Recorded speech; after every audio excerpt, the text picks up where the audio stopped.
Continuous improvement has to be throughout an entire organization. Probably my biggest obsession right now is shortening the sales cycle. And the pillars to get that done is making sure there's no limiting beliefs, not allowing that limiting belief that all of our sales cycles are 9 to 12 months. Number two is making sure all your sellers can articulate the value prop in 90 seconds or less. You can get that less than 90 seconds, you can build a 90-day sales cycle.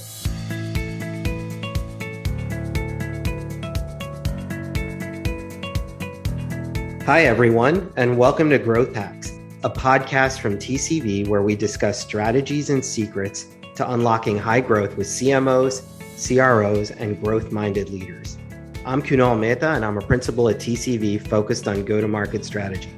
And I'm Katja Gagen, principal at TCV and head of marketing. Join us as we bring you the growth and marketing playbooks from technology's best and brightest, and chat with operators as they are in the process of innovating. This is Growth Hacks. In today's episode, we have special guest Marty Sanders. Now, a little bit about Marty. He started his career at EMC, where he eventually led a division from $100 million in revenue to $1 billion in 3 years. After that amazing run, he became CEO of a Tony Robbins company that focused on doubling sales in 24 months or less. He went on to work for one of our venture advisors here at TCV, Mark Smith, at a fast-growing company called Rubrik. Now he's at the helm of America's sales at Vectra, who is a leader in cybersecurity and a TCV-backed company. And I'm sure you're going to share some incredible best practices. Welcome, Marty Sanders. Thanks, Kunal. So great to be here. Awesome. Marty, where does this podcast find you today? Got off the plane a couple hours ago from Chicago, and I'm looking around, and I think I'm back in my home in Scottsdale, Arizona. Well, Marty, I got to tell you, my first day at TCV, I walked off a jetway and I was greeted by these incredible superheroes. And I remember thinking, this is just incredible branding. I loved it. I loved how they had a superhero for cloud, network, data center. And then I realized it was Vectra, the TCV-backed company, and they've kind of cracked the code on simplifying cybersecurity. Maybe you can give us your quick pitch on Vectra. Absolutely. I do get excited every day here at Vectra because we're fighting bad guys. We're helping companies prevent the serious damages that come from cybercrime. What Vectra does is we provide peace of mind that your mission critical assets are protected from cybercrimes like ransomware and supply chain. And we do it by detecting adversaries and responding to adversaries at speed, thanks to our superior AI and ML platform. That's interesting, Marty. So what is most important, prevention or adapting as quickly as possible?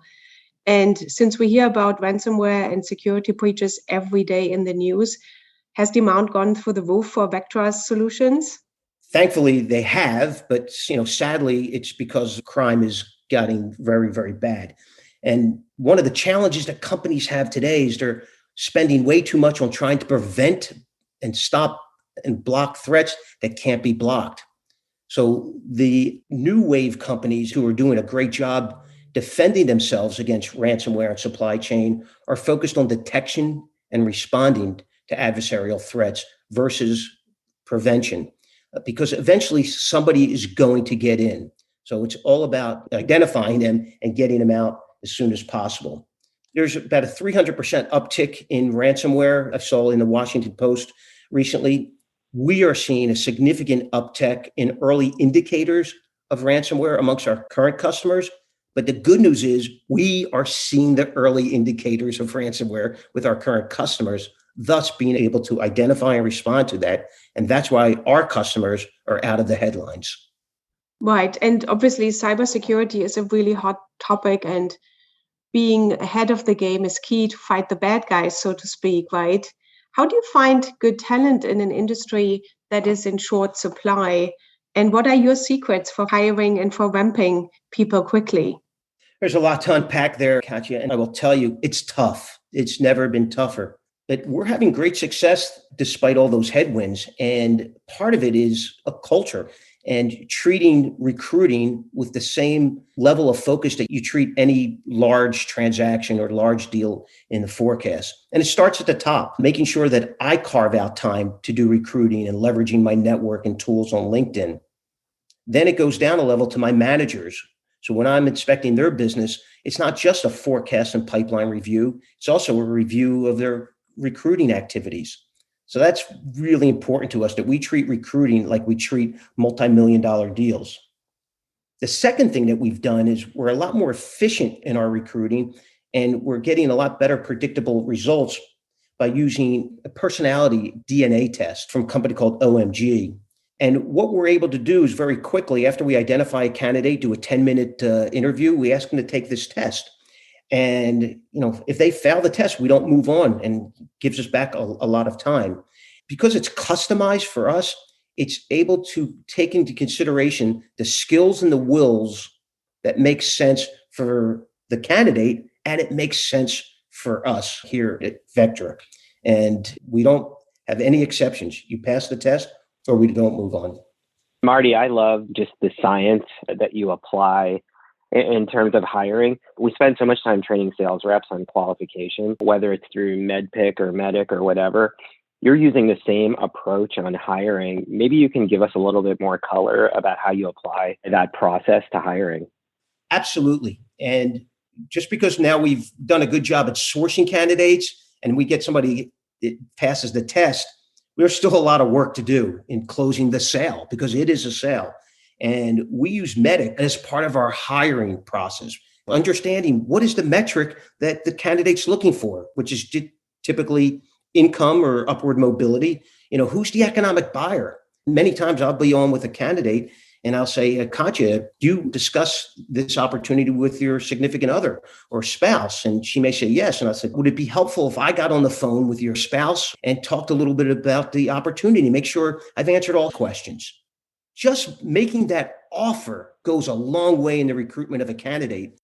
And what's the result at Vectra through this process? Well, I adopted it as soon as I joined the company about 7.5 months ago. And the last 2 quarters, in what used to be considered a long sales cycle, over 50% of our revenue is coming from folks that have been hired in the last 6 months.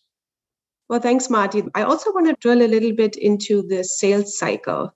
A lot of our companies in the portfolio have very long sales cycles. And then they hire these industry superstars with a big Rolodex and they pay non-recoverable draws. What's your take on that? My take is this is a problem that many companies are facing.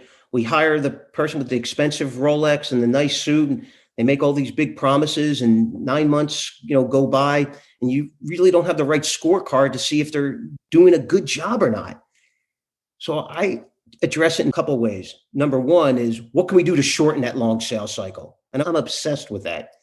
And making sure when I use the sales, like a DNA test or personality profile, does this person have the ability to do transactions? Even though you're not a transactional business, just having that transactional ability really goes a long way in shortening sales cycles.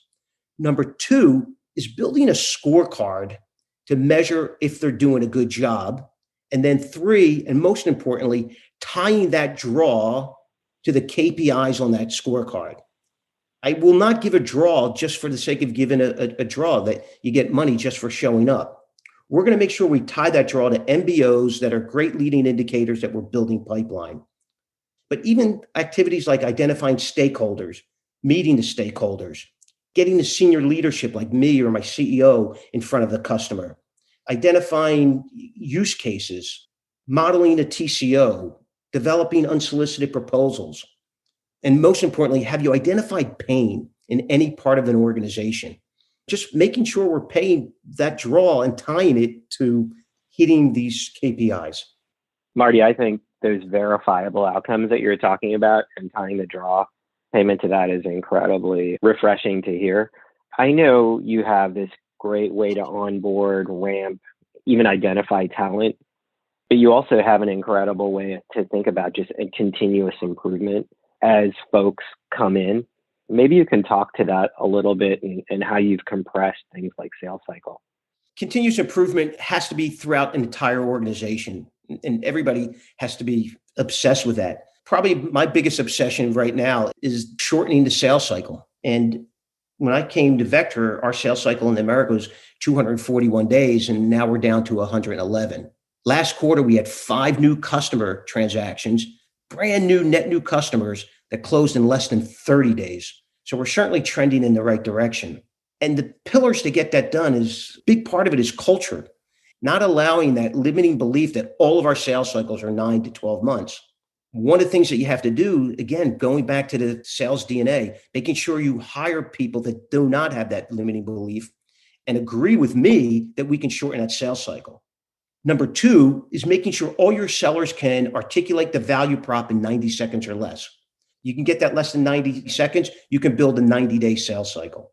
Next is building a culture of compression where every Friday is treated like month end, every month end is treated like quarter end, and every quarter end is treated like year end. By the way, this is tough, right? It can wear people out, but you have to maintain it. But because it's tough, you have to do 2 things. Again, hiring people who are built for that. And then number 2, really being aggressive in recognition and making sure that you're checking in on your people, that they can continue to maintain that pace. That level and that mindset is incredibly important. And I remember, Marty, when we first met, you talked about no goose eggs ever. Maybe you can just explain to our listeners how that mindset is so critical in your own organization. A great example is, a sales rep who doesn't clearly have a deal to commit, from a forecasting perspective. And they'll say their commit is 0. You cannot allow anybody to put a goose egg in their commit. They must put something. Something has to be in there, because if you allow them to have a 0 forecast, you're basically giving them a mulligan. You're giving them the subconscious right to fail. By getting them to commit to something, anything, even if it's $50K, that commitment now is tied to a moral obligation, and they are morally obligated to get to that commit. So it's very important that none of your managers can ever accept somebody committing 0. So it's a lot about having growth in mind, but also being very focused. That leads me to lifetime learning, Marty, and I know you are passionate about learning. So tell us, who do you learn from and who has had the biggest impact on your career? I could literally chat for a week answering that question, as there's been so many people that have influenced me and helped me. But my go-to book, the book that I ask all my managers to read, the book that I read on an annual basis is Dr. Robert Cialdini, Influence, and his book called Persuasion. And it's all about using tools like neurolinguistic programming and the 7 most powerful words and subconscious laws of influence to get people to do what you want them to do, to lead them to make the right decision. And the premise is there's no such thing as free will. Well, I love any books that have to do with influence and persuasion. Maybe you can talk about how that impacted you in your personal life. The beauty of Cialdini's work is the impact it has had on my personal life. And I'll go back to a sales campaign, talk about long sales cycles. This is a sales campaign I started about 15 years ago. I had seen John Chambers do a presentation about the need for more engineers and said, if you have small children at home, do what you can to get them to be engineers. And I went home that day with a moral obligation to make sure my daughters became engineers. So I looked at my 4 and 6-year-old in the eye and said, you guys are going to be engineers one day. And they laughed, they giggled, they went back to dance class and their piano lessons, not knowing that over the course of the next 15 years, I adopted every piece of learning from Cialdini that I could apply to influence my girls to become engineers. And up until the day they were doing their college applications, they still didn't realize what major they were going to do, but yet they somehow wrote down mechanical engineers. And I look back today, I'm very proud of my 2 successful daughters who are going to be big, big players in women in STEM. Marty, they're going to know about it now, this lifelong campaign. Cat's out of the bag. And so taking this to the influence and persuasion in selling, what's your number 1 tip that you can share with our listeners? I would probably start with, are you using the proper pre-framing techniques before you message to a customer? And here's one of my favorites. And this came out of a result of doing presentations that I thought I was doing a great job, but they weren't taking the actions that I wanted them to take at the end of the call. And a lot of us have great calls with no actions. So I'll start a call and I'll go, hey, Kunal, thanks so much for having me today. Really excited to be here. what I can tell you, Vectra is very data driven, and we actually take a look at the results of every time we do a presentation like today. And what I can share with you, Kunal, is at the end of this presentation, the data says that 75% of people who go through this take action at the end. Now, that action may vary. That action may be a deeper dive, talk to a reference. In some cases, they just want to accelerate the move to procurement. But 75% of the people who see what I'm going to share with you take action. And at the end of my presentation, I'm not going to have happy talk. I'm going to say, based on what we just went through, Kunal, share with me your next action. I'm not asking you, I'm telling you to share with me your next action. That's really great advice, Marty. I love that. And our listeners will love it too. So now as we're getting to the end, we'll finish with a quick lightning round. So tell me, what book is on your nightstand? Awesome book by my friend Randy Seidel, Your Go-To Sales Advisor. And I just wanted to know maybe the company you admire the most and why. Has to be EMC. EMC sales DNA is sprinkled all over Silicon Valley in companies like ServiceNow, Snowflake, Cohesity, Rubrik, and now Vectra. What's the one thing you wish you had known earlier in your career? People matter. Hire right, sleep at night. And Marty, you have seen good and bad sales calls. What's the best cold call opening line? What's the worst? Well, the best cold call opening line that worked for me when I was a young lad was, hey, Katja, this is Marty from Vectra. We do a lot of business with other venture capital companies, and research says that it takes me 9 calls to reach you. So you could save us both another 8 calls by returning my call and just giving me 3 minutes of your time. If I don't prove value in those 3 minutes, you'll never hear from me again, Katja. I would definitely return that. What's the worst one? Hey, Katja, it's Marty from Vectra. How are you today?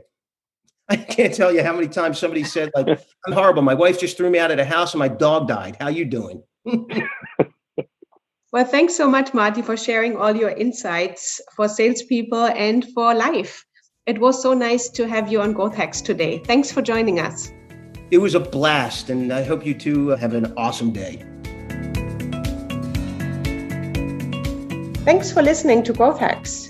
You can follow us on Spotify, Apple Podcasts, or wherever you listen.